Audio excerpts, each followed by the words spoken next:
My name is Quinn Edwards, and on my 32nd birthday, I finally learned what it feels like to be invisible to the people who are supposed to love you most. My heels click against the polished marble of my apartment building's lobby, each step echoing in the emptiness of a Tuesday evening. The sound feels too loud, too present, like the universe is trying to remind me I exist. Another 14-hour workday behind me, another milestone reached for Horizon Brands. The client had practically hugged me after my presentation, tears in their eyes, thanking me for saving their campaign. But right now, standing in this empty lobby, that victory feels hollow. I check my phone again, my heart doing that stupid hopeful leap it's been doing all day. Still nothing. 0 messages, 0 calls. The screen stares back at me, blank and cold, like it's judging me for caring so much. The elevator doors slide open with a soft chime, and I step inside. The mirrored walls reflect back a woman I barely recognize. Quinn Edwards, 32 years old today, senior PR executive, wearing exhaustion like an expensive perfume.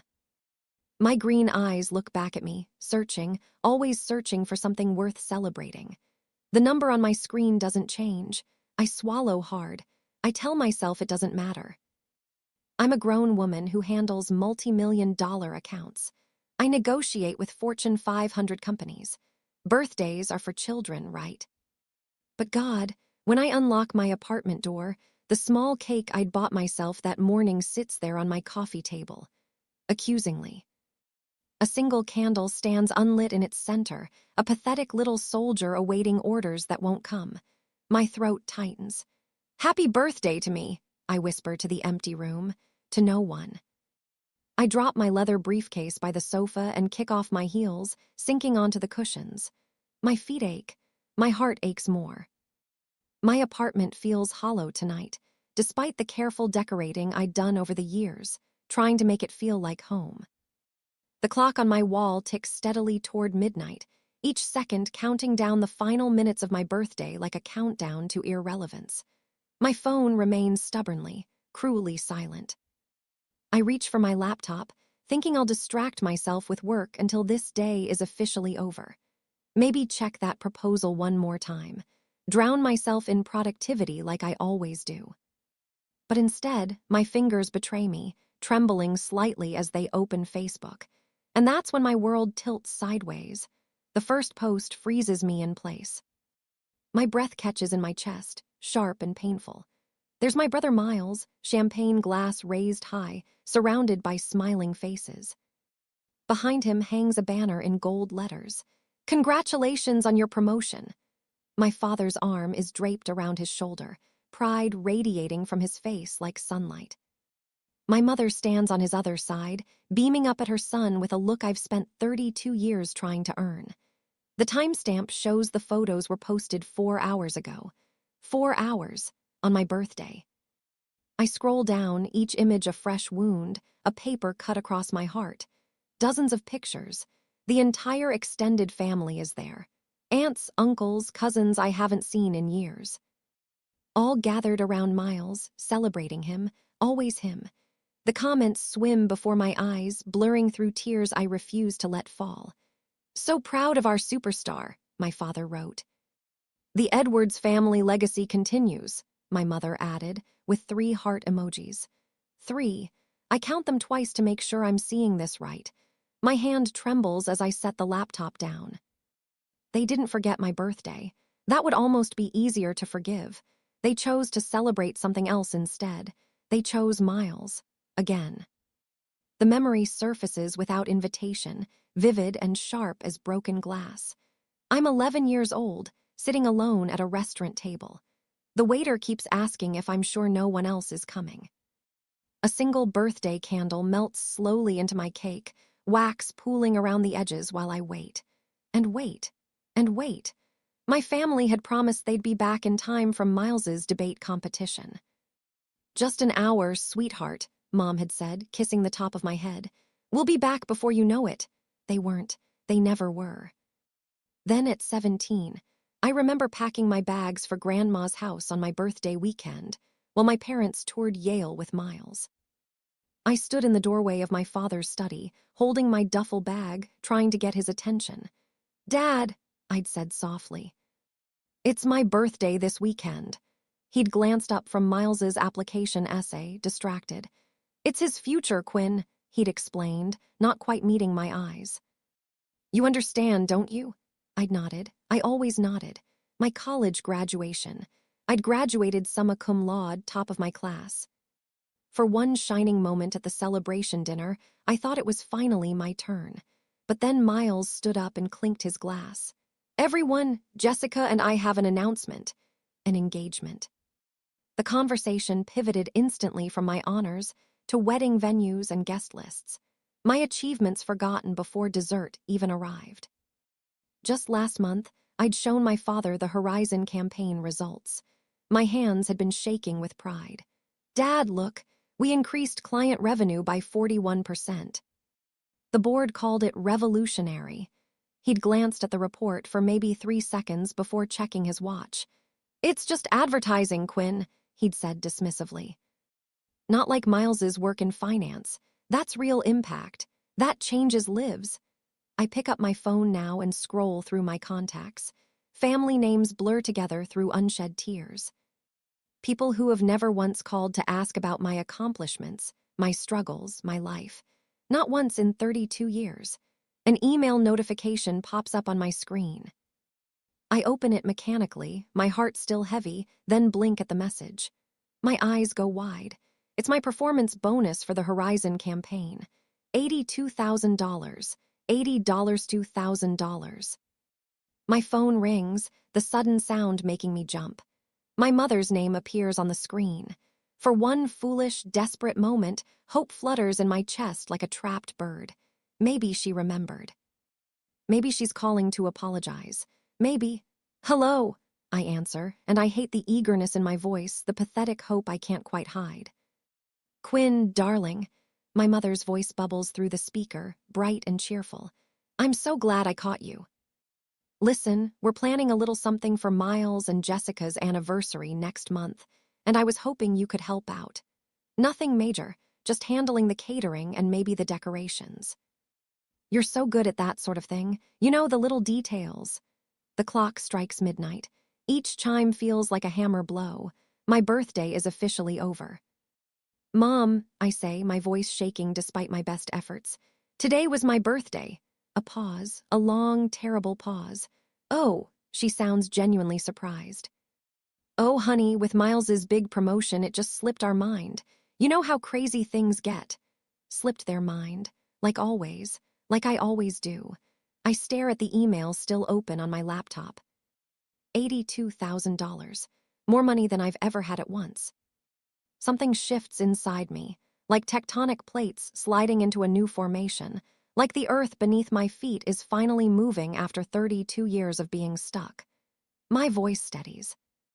"Don't worry about it, Mom," I say, the words coming from somewhere new and unfamiliar.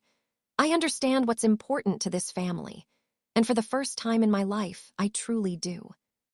4 days later at work, my fingertips hover over the keyboard, frozen in disbelief. My heart pounds so hard I can hear it in my ears.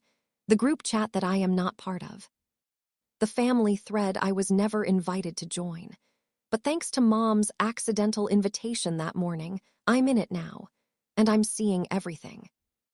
Threads sprawl across my screen like a crime scene, each message more damning than the last.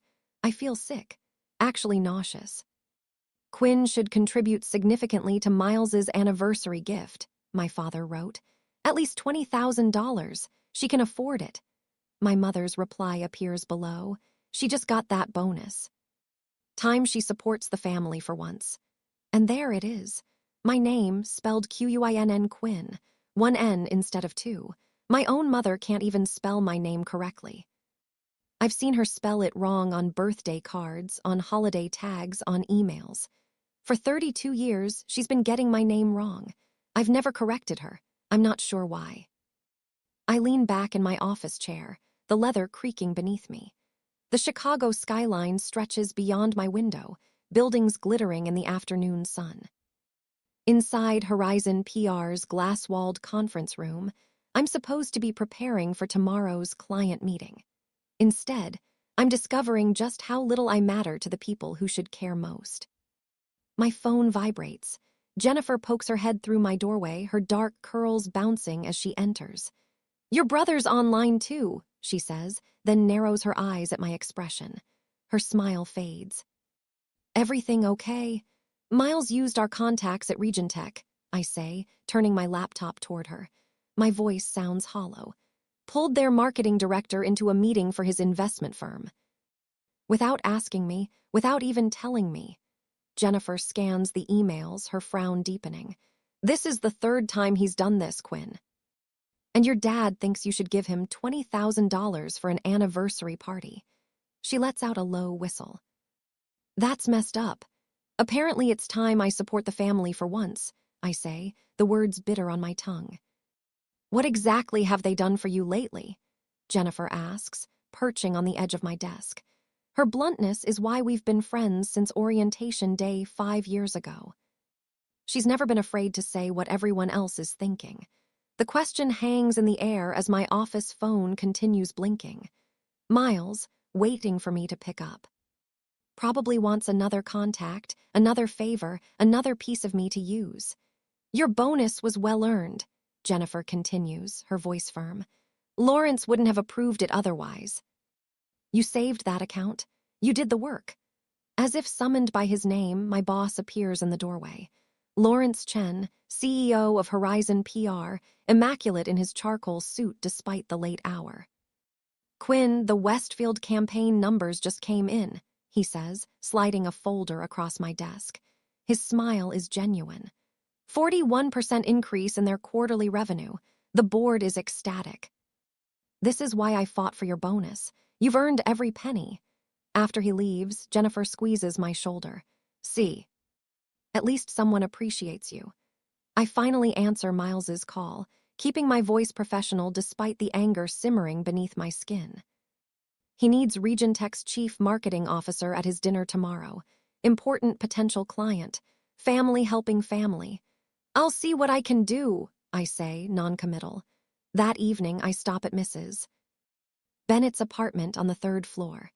She opens the door with a warm smile that crinkles the corners of her eyes, the scent of freshly baked cookies wafting from her kitchen. For the first time all day, I feel like I can breathe. "Right on time," she says, ushering me inside. At 84, Mrs. Bennett moves with the determination of someone half her age. "These oatmeal cookies won't eat themselves." We sit at her small kitchen table, the checkered tablecloth soft beneath my fingers. For 3 years, Tuesday evenings have been our ritual. Me bringing takeout, her providing dessert and wisdom. The family I've chosen rather than the one I was born into. "You look troubled," she observes, pushing the cookie plate closer to me. Her eyes are kind, patient. She never rushes me. I tell her everything. About the emails, about Miles using my contacts, about the $20,000 they expect me to contribute. "And they spelled my name wrong," I finish, hearing the childish hurt in my voice. "My own mother can't spell my name right." Mrs. Bennett's weathered hand covers mine, warm and steady. "Some parents never see their children clearly, dear. They're too busy looking at their own reflection in the golden child to notice the real treasure standing beside them." Her words follow me home that night, lingering in my mind as I change for the family dinner I've been dreading for days. My apartment feels like a sanctuary now, a buffer against what awaits me at my parents' house. On Saturday evening, the Edwards family mansion looms over Lake Shore Drive, 3 stories of stone and privilege that suddenly feels more like a prison than a home. Inside, my mother, Claudia, fusses with flower arrangements while my father, Richard, pours himself a scotch. Miles and his wife, Jessica, sit on the leather sofa, looking like a country club advertisement. Picture perfect. Always picture perfect. Dinner progresses with the usual choreography. My father dominates the conversation, detailing Miles's recent promotion for the 3rd time. My mother interjects with the perfect anecdote.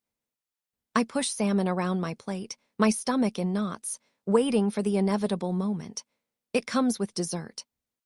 Quinn, my father says, setting down his coffee cup with that authoritative precision that's made me shrink my whole life. We need to discuss your contribution to Miles and Jessica's anniversary celebration. The room seems to contract, the walls pressing in. All eyes turn to me, expectant. 20,000 would cover the venue and catering, he continues, as if discussing the weather. As the only family member with a recent windfall, it seems appropriate that you step up. My mother nods, her pearl earrings catching the candlelight. Family supports family, darling. You understand. The words trigger something in me, a memory of every time I've heard that phrase. Family supports family. When had they supported me? When I needed help moving. When I was working 80-hour weeks and broke down crying on my apartment floor. When I achieved something worth celebrating. I can't, I say quietly. My heart is hammering. My father frowns, not processing my refusal. I beg your pardon. I can't contribute $20,000. My voice steadies, getting stronger. That's a quarter of my bonus. I have other plans for it. Silence descends, thick and suffocating. No one in this room is accustomed to hearing the word no from Quinn Edwards, the family people-pleaser, the invisible daughter. What other plans could possibly take precedence over your brother's celebration? My father's voice drops dangerously low, the voice that used to make me apologize immediately. My future, I answer simply, 2 words, but they feel revolutionary. My mother's face crumples like paper. After all we've done for you, she whispers, tears gathering in her eyes right on cue. The performance is flawless, honed over decades, designed to maximize guilt, to make me back down. What exactly have you done for me? The question slips out before I can stop it. But I don't take it back. I let it hang there in the air between us. My father rises, towering over the table. I will not tolerate ingratitude in this house. His voice shakes with barely controlled anger.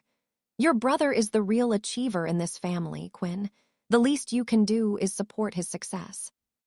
After everything we've invested in you, invested, the word escapes before I can stop it. You paid for my state school while Miles got Yale. You gave him a car for his 18th birthday. I got a gift card. You've never once. Enough! His hand slams on the table, making the china rattle. The sound echoes through the dining room. The least you can do is support his success. His words strike with precision, finding the bruise he's been pressing my entire life. But this time, instead of apologizing, instead of making myself smaller, I stand. My legs are unsteady beneath me, but I stand. I need to go, I say, gathering my purse with trembling hands. My mother reaches for my arm, her grip tight. Quinn, please, don't make a scene, don't embarrass us. But for once, I don't retreat into silence. I don't smooth things over. I don't apologize for taking up space. I walk out the front door, guilt trailing behind me like a shadow. But something else, too, resolution. Strength I didn't know I had. For the first time in 32 years, I've refused to fade into the background of my brother's life. It feels terrifying and exhilarating and right, all at once. In my car, hands still trembling on the steering wheel, I make a promise to myself. This is just the beginning. A week later, my mother calls every morning at precisely 7:15 a.m. I've started leaving my phone in the bathroom while I make coffee. Quinn, sweetie, this rebellious phase needs to end. Her voice echoes from the speaker as I apply mascara in the mirror. Your father hasn't slept properly since that dinner. His blood pressure is up. You're affecting his health. I watch myself in the mirror, cataloging the familiar tightness around my mouth, the tension I always carry in my shoulders. Mom, I'm not being rebellious. I'm 32 years old. I'm making my own decisions. Then why are you breaking our hearts? Her voice rises, practiced emotion. After everything we've sacrificed for you, the mascara wand freezes midair. What exactly have you sacrificed for me, Mom? She gasps, genuinely shocked. How can you even ask that? We gave you everything, a roof over your head, food, education. That's called being a parent, I say. That's the bare minimum. I have a meeting, I need to go. I hang up before she can respond. My hands are shaking. but it's from adrenaline, not fear. By afternoon, my father strides through the glass doors of Horizon Brands, his tailored suit and commanding presence turning heads in reception. Jennifer catches my eye across the conference room, mouthing code red before disappearing to intercept him. I meet him near reception, intercepting him before he can cause a scene. "Dad, this is my workplace." "Good." His voice carries, drawing attention from nearby cubicles. Every head turns. "Then you should conduct yourself like a professional." Professionals honor their family obligations. "Lower your voice." I guide him toward an empty meeting room, acutely aware of my colleagues watching. My face burns with humiliation. "What do you want?" "Your mother hasn't stopped crying." He looks at me with something like contempt. "Is that what you wanted, to punish us because we missed one birthday?" One day, the dismissal ignites something molten inside me, something that's been building for 32 years. Try 20 years of birthdays, graduations, achievements. Try a lifetime of being invisible. You always exaggerate. He checks his watch like I'm wasting his time. The point is, Miles deserves our support. 20,000 from your bonus is more than fair. You're being selfish. My phone buzzes with an emergency alert from our biggest client. I glance at the screen. Crisis. Real crisis.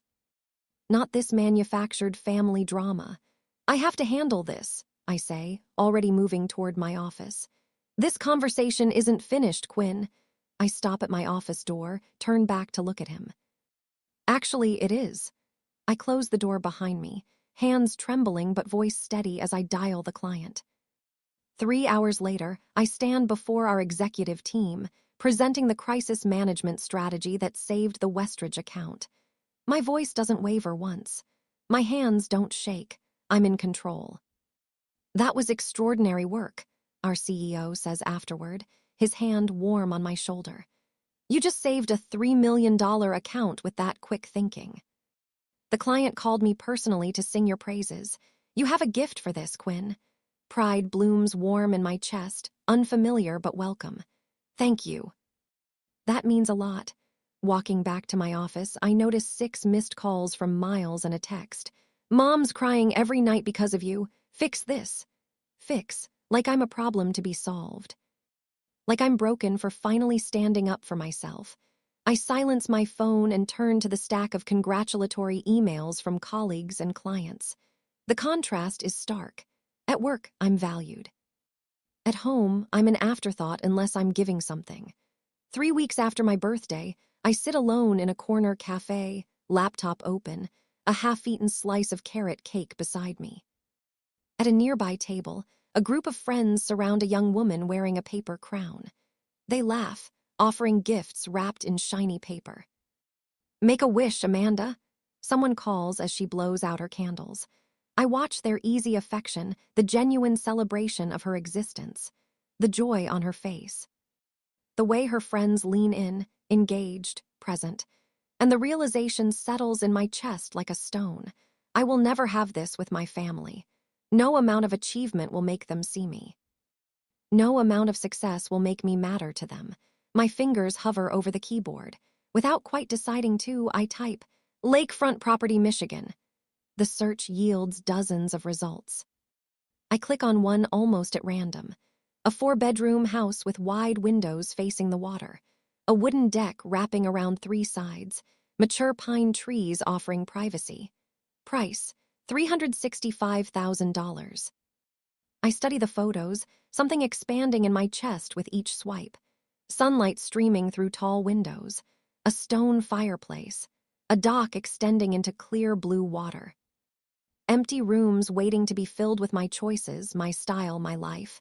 This could be mine, my refuge, my choice, my statement. The next morning, I call a realtor. My heart pounds the entire conversation. 2 days later, I stand on that wooden deck, watching sunlight dance across the lake's surface. The air smells like pine and possibility. The water laps gently at the shore. I feel something I haven't felt in years, peace. The owners are motivated sellers, the realtor explains, sensing my interest. They've already moved to Arizona. You could get a good deal if you act quickly. I'll take it, I hear myself say. My voice is clear, certain. I can make a substantial down payment. Her eyebrows lift. Don't you want to think about it? Maybe bring your family to see it. Get their opinion. No. The word feels clean, definitive, powerful. This is for me. The mortgage approval comes through quickly, thanks to my excellent credit and stable income. I sign papers in a quiet office, each signature feeling like a declaration of independence. Each stroke of the pen saying, I exist, I matter, I choose myself. Mrs. Bennett, my elderly neighbor who's shown more interest in my life than my mother ever has, accompanies me to the closing. She squeezes my hand as I receive the keys. You're doing the right thing, dear, she says, her eyes misty. Sometimes we need to build our own sanctuary. Sometimes we need to save ourselves. For the first time in weeks, my hands are perfectly steady. I spend weekends at the lake house, transforming it room by room. The walls fill with framed awards and photographs of moments I'm proud of. My college graduation photo, the team's celebration after landing the Westridge account, the magazine cover featuring my PR campaign. My achievements, my victories, my life. The master bedroom becomes my favorite space. I hang a small wooden sign on the door. The birthday suite. Inside, I place a reading chair by the window overlooking the lake, stack books I've always wanted to read on the nightstand, and splurge on the softest bedding I can find. Everything cream and sage green and peaceful. On a bright Sunday, I type out housewarming invitations to Jennifer, my colleagues, and Mrs. Bennett. My finger hovers over my family contacts, a lifetime of conditioning urging me to include them, begging me to give them another chance. Instead, I press send only to those who have celebrated my successes, who see me clearly. The action feels small but momentous, like the first stone in a foundation of boundaries I'm only beginning to build. That night, I sit on my deck watching stars reflect on the dark water. My phone is deliberately left inside, silenced. For the first time in my adult life, I feel powerful. Not just successful or accomplished, but powerful in the way that comes from choosing yourself when no one else will. Tomorrow, the calls will continue. The guilt trips will intensify. But here, in this space that belongs only to me, their voices finally begin to fade. On Sunday morning, my thumb hovers over the post button. 3 deep breaths, my heart racing. Then I press it. The photo isn't particularly special. Just me on the new cedar deck, barefoot with a glass of Pinot Noir, Lake Michigan stretching blue and endless behind me. My hair is loose, blowing in the breeze. I'm smiling, really smiling. What matters is the caption. Weekend at my new lake house, birthday gift to myself. I set my phone screen down on the weathered wooden railing and lift my face to the golden Michigan sunset. The September air carries a hint of autumn, crisp against my skin. For 20 minutes, I simply breathe, watching light dance across gentle waves while chickadees call from nearby pines. When I finally check my phone, the notification count stops me cold. 17 missed calls, 32 text messages. My mother has called 8 times in 15 minutes. I silence the ringer and slip the phone into the pocket of my jeans. Not today, not ever again on my terms. Instead, I settle into the Adirondack chair I assembled myself yesterday and watch the sun sink lower, painting the water in shades of amber and rose. The lake house is enormous, 4 bedrooms, open kitchen, stone fireplace, but every inch belongs to me. Every decision, from the sage green exterior paint to the vintage brass doorknobs, reflects choices I made without seeking anyone's approval. My phone vibrates again, persistent as a mosquito. When I glance at the screen, Jennifer's comment appears. You deserve this, Ann Moore. Can't wait to see it in person. Party Popper, Monday morning at work, brings 6 voicemails from my mother, each progressively more frantic than the last. Quinn, call me back immediately. Where did you get money for a house? Your father wants to know what you've done. This is completely irresponsible behavior. People are asking questions we can't answer. How do you think this makes us look? Your brother is driving to your work right now.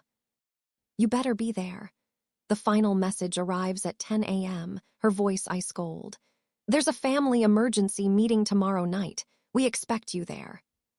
Don't make this worse than it already is. I delete them all and make blueberry pancakes in my new kitchen, dancing to music only I can hear. By afternoon, I've hung curtains in the master bedroom and assembled the patio furniture when Jennifer calls. Your brother showed up at the office looking for you, she says without preamble. He seemed pretty shaken when I told him you'd taken the week off. Asked if I knew where you were. What did you tell him? That your whereabouts weren't my information to share. I can hear the smile in her voice. Then he got that Edwards family look, the one like I was the unreasonable one for respecting your privacy. I laugh, surprising myself with the sound. Thank you. Don't thank me yet. He cornered Devin from accounting, who mentioned something about Michigan. So heads up, they might figure it out. I gaze out at my lakefront property, where autumn leaves drift across fresh-cut grass. Let them. Saturday brings my improvised housewarming party. Colleagues from the agency arrive with practical gifts and genuine smiles. My boss, Greg, brings an expensive bottle of Cabernet with a handwritten note. To celebrating yourself. We toast on the deck while watching boats drift by. The laughter is real. The conversation is easy. No one is competing for attention. No one is being compared to anyone else. Mrs. Bennet arrives last, her silver hair swept into an elegant bun. She carries a quilt made from fabric scraps in shades of blue and green. For your bedroom, she says, eyes crinkling with warmth. Every home needs something handmade with love. I blink back unexpected tears as she wraps her arms around me. She smells like lavender and sugar cookies and everything's safe. I'm so proud of you, she whispers against my hair, and I believe her, because she has no reason to lie. She gains nothing from my success. She just genuinely cares. We grill steaks and corn on the deck. Someone brings a portable speaker. 80s music mingles with laughter and conversation. I take photos of everything.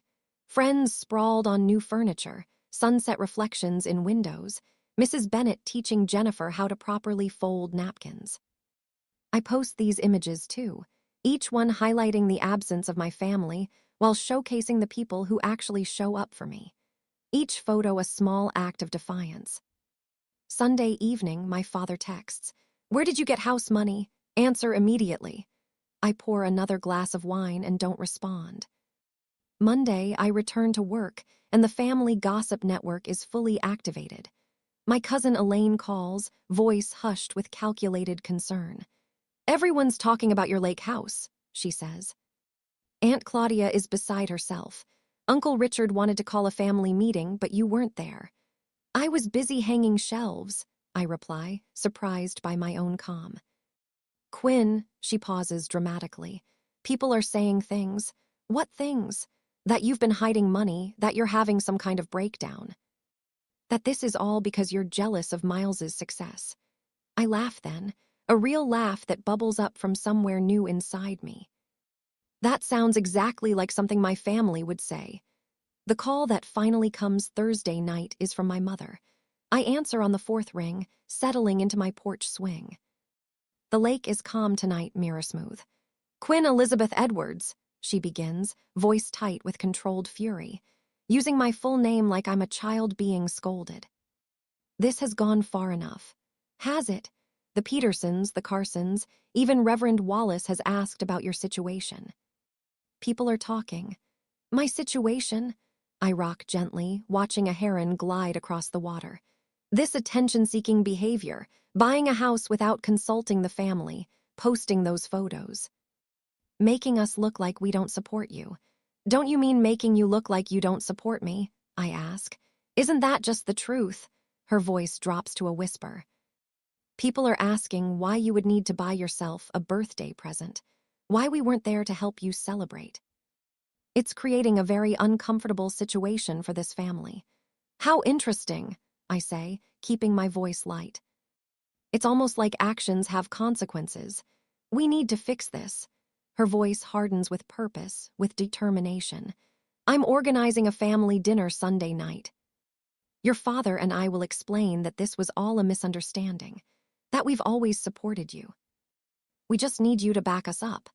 The old Quinn would have agreed immediately, desperate to smooth things over, to make everything okay, to protect them from embarrassment. But that Quinn doesn't live here anymore. I'm available Tuesday next week, I say instead, my voice steady. 7 o'clock. And I'll bring the photo albums. What photo albums? There's genuine confusion in her voice. I smile into the phone, watching stars beginning to appear. The ones I've been keeping since I was 11 years old, documenting everything. Documenting what? Everything you've forgotten to remember. For once, my mother has nothing to say. On Tuesday evening, the granite steps of my parents' mansion stretch before me like a courthouse walkway. I grip 3 photo albums tighter against my chest, my knuckles white. The evening sun casts long shadows across the manicured lawn, shadows that seem to reach for me, trying to pull me back into old patterns. I ring the doorbell instead of using my key. Tonight, I'm not family. Tonight, I'm a prosecutor with evidence. The heavy oak door swings open. My father stands there, all 6'2" of him framed in the doorway. His silver hair is perfectly combed despite the hour. His eyes flick to the albums in my arms, then back to my face. I see something flicker there, uncertainty, maybe fear. "You're late," he says, turning away without waiting for a response. No hug, no smile, just criticism, even now. I follow him into the foyer where my mother waits, tissues already clutched in her hand. Her eyes are red-rimmed, makeup carefully applied to look like she's been crying without actually ruining her appearance. I know this performance well. "Quinn!" Her voice breaks dramatically. "We've been so worried." I don't answer. The script is too familiar, her tears, my guilt, my eventual surrender. Not tonight. Miles appears from the living room, drink in hand. He pauses when he sees me, his expression shifting from casual confidence to something uncertain. I stand straighter, holding his gaze until he looks away first. That's new. "Dinner's getting cold," my mother says, turning toward the dining room. The table is set with the good china, candles flickering in sterling silver holders. A peace offering or a bribe. I place the photo albums on the sideboard with a thud and take my usual seat, opposite Miles, diagonal from the head of the table where my father reigns like a king. "Your mother made your favorite," my father says, serving himself first as always. "Beef Wellington. It hasn't been my favorite since high school. Miles prefers it, but they've never noticed." "Let's just cut to the chase," I say, leaving my plate empty. My stomach is in knots anyway. "I know why you called this dinner." My mother sets down her fork with a theatrical sigh. "Quinn, sweetheart, we're just concerned about your impulsive decisions. Buying that lake house without consulting us," my father interjects, knife slicing through his meat with surgical precision. "It reflects poorly on the family image, reckless spending, poor financial planning." "It was my bonus money," I say quietly. "Money that could have been invested properly," he continues as if I hadn't spoken, "or contributed to something meaningful for the family. For Miles and Jessica's celebration." Miles clears his throat uncomfortably. "Quinn, no one's saying you can't have nice things, but maybe selling it would keep peace in the family." "Mom's been really upset. She's been crying every night." My mother dabs at eyes that remain suspiciously dry. "You're breaking your mother's heart," she whispers, the perfect victim. I push back my chair. The scrape of wood on wood is loud in the quiet room. I walk to the sideboard, and the albums feel heavy in my hands as I return, placing them at the center of the table with deliberate care. "I brought something I thought you should see." My father's mouth tightens. "We don't have time for scrapbooks, Quinn.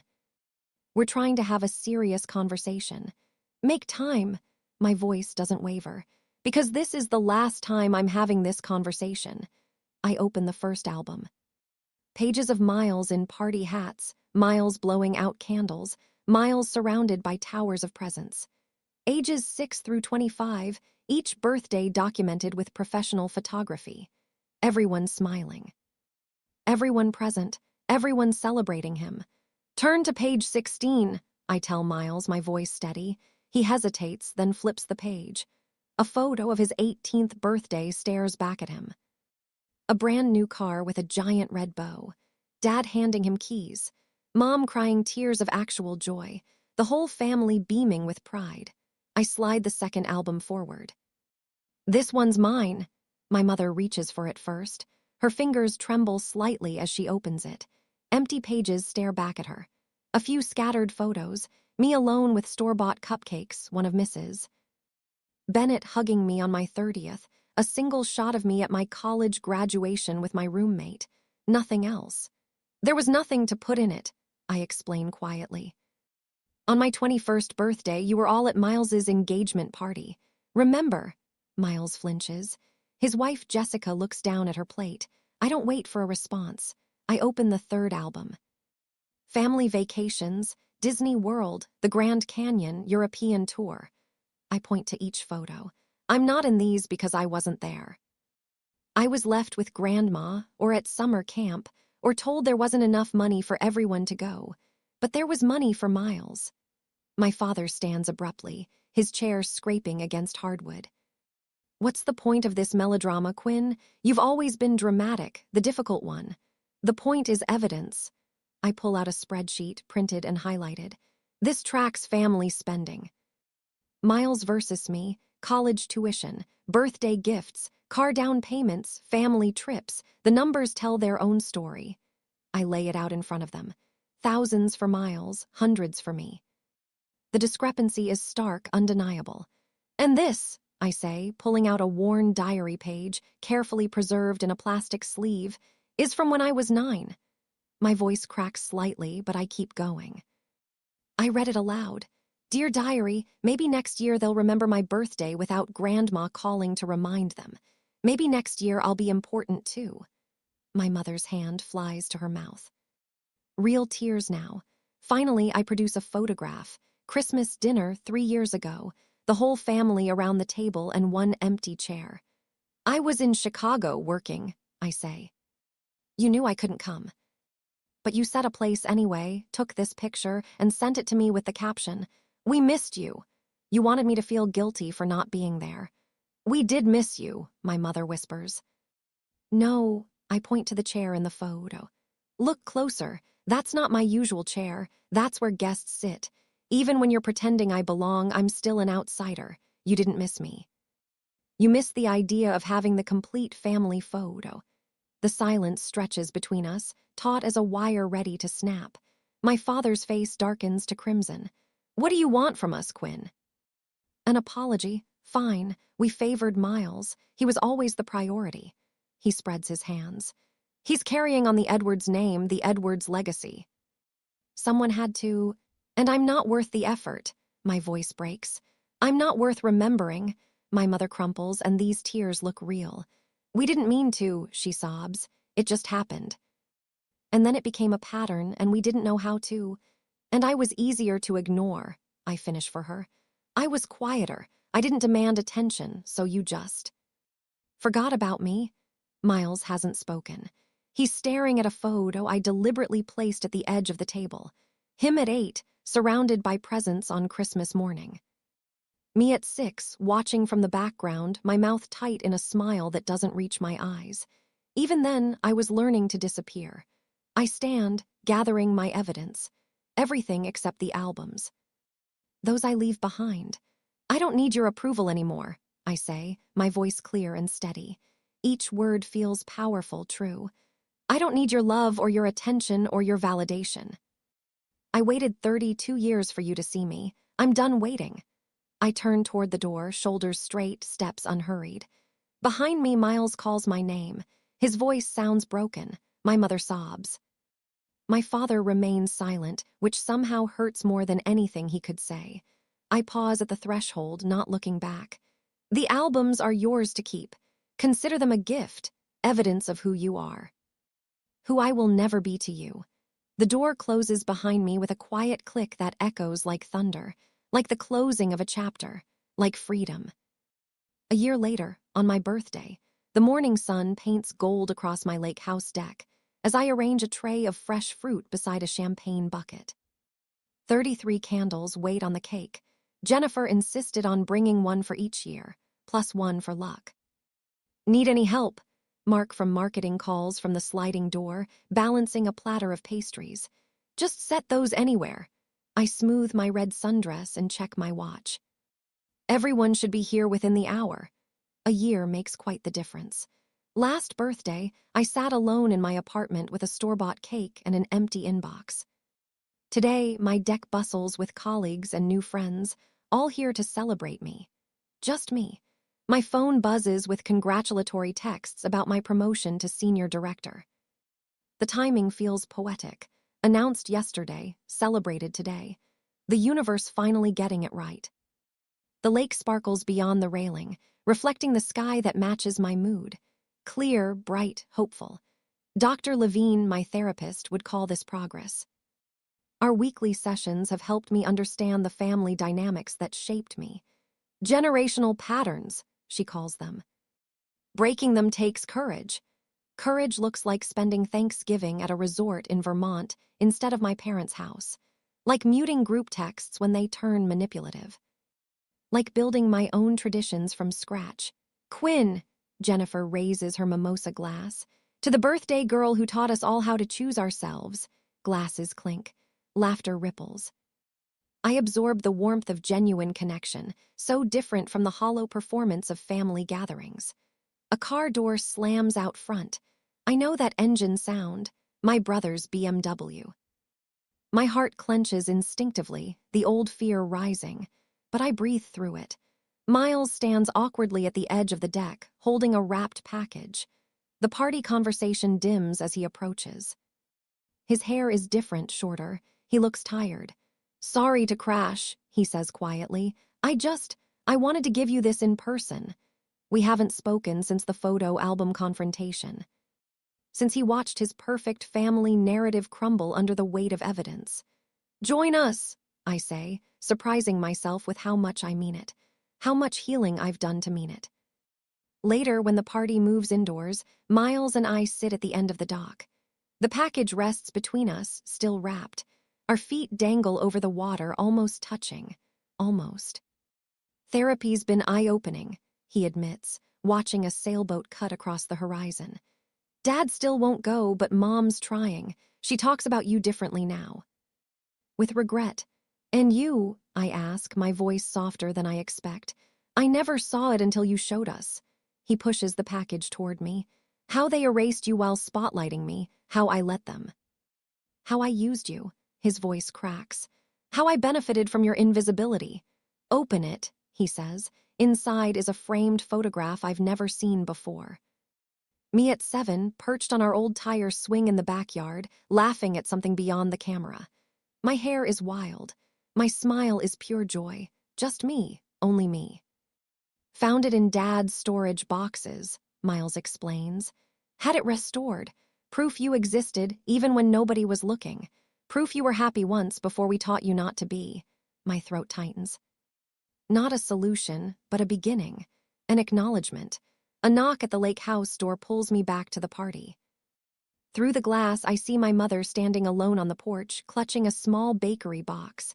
She looks older somehow, smaller, uncertain. She insisted on coming, Miles says quietly. I didn't tell her where you lived until today. She asked. She begged, actually. My mother's hands tremble as she holds out the box. Inside sits a cupcake with a single candle. Carrot cake. My actual favorite. Happy birthday, Quinn, she whispers. The rehearsed smile falters into something more genuine, more vulnerable. I brought carrot cake. You always liked that, didn't you? I remembered this time.